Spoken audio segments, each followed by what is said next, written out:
മകൾക്ക് യഥാസമയം ചികിത്സ ലഭ്യമാക്കുന്നതിൽ കായംകുളം താലൂക്ക് ആശുപത്രിയിൽ അനാസ്ഥയുണ്ടായെന്ന് പാമ്പുകടിയേറ്റ് മരിച്ച യുവതിയുടെ പിതാവ് ആരോപിച്ചു. മുഖ്യമന്ത്രിക്കും ആരോഗ്യമന്ത്രിക്കും ഇത് സംബന്ധിച്ച് പരാതി നൽകുമെന്ന് മരിച്ച സെലീനയുടെ പിതാവ് കായംകുളം ചേരാവള്ളി വടക്കേത്തോപ്പിൽ സമീർ പറഞ്ഞു. ഡോക്ടറൊക്കെ പറഞ്ഞ് പാമ്പ് കടിച്ചാന്ന് പറഞ്ഞപ്പോൾ അവിടെ അന്നേരം നോക്കിക്കൊണ്ടിരുന്ന പേഷ്യൻറ്റിനെ മാറ്റിയിട്ടാണ് എൻ്റെ മോളെ ഇരുത്തി ആ ഡോക്ടർ നോക്കിയത്. പാമ്പ് കടിച്ചാലെന്ന് പറഞ്ഞാൽ പിന്നെ അങ്ങനെ നോക്കുമോ? അതൊക്കെ അവർ അനാസ്ഥയാണ് കാണിച്ചത്. എൻ്റെ കുഞ്ഞിന് ബി പി കൂടിയിട്ട് പോലും ബി പിക്ക് മരുന്ന് ചെയ്തില്ല. എൻ്റെ കുഞ്ഞിപ്പം ബാത്റൂമിൽ പോയപ്പോൾ ബി പി ആയ കാണാൻ തലകറങ്ങി വീണാണോ എന്ന് പോലും അറിയത്തില്ല. കാരണം അവർക്ക് ബി പി ഉള്ളോളാം. ഇന്ന ഗുളിക കഴിക്കുന്നതാണ് എൻ്റെ ഫാർമസിസ്റ്റ് എൻ്റെ ഇളയ മോൾ അവിടെ നിന്നുകൊണ്ട് പറയുന്ന ആ ഡോക്ടർക്ക്. എന്നിട്ട് അതുപോലും അവർ ചെവിക്കിടുന്നില്ല. എൻ്റെ ഇളയ മോളുണ്ട്, എൻ്റെ മോളുടെ ഭർത്താവുണ്ട്, ഞാനുണ്ട്, എൻ്റെ കൊച്ചുമോളുണ്ട്.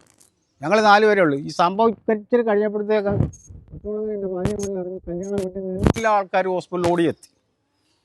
ഹോസ്പിറ്റലിൽ മുഴുക്കിയ ആളായിരുന്നു.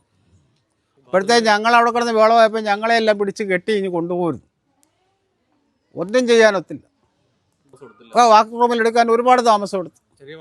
ചെറിയ ബാത്റൂം 2 ആൾ കയറി നിന്ന് തിരിയാൻ വയ്യ. ബാത്റൂമിനകത്ത് എൻ്റെ കുഞ്ഞിനെ ഫ്രണ്ടിലോട്ട് കൈയും കുത്തിയിരിക്കുക. തുറക്കാൻ ബുദ്ധിമുട്ടായിരുന്നു. അവൾ കുറ്റിയിട്ടിട്ടില്ലായിരുന്നു. കൊച്ചുമോള് വാതൊക്കെ കഴിക്കുന്നുണ്ട്, കുറ്റിയിട്ടിട്ടില്ലായിരുന്നു. കുറ്റിയിട്ടായിരുന്നു ഇതിലേ അപകടമായിരുന്നു.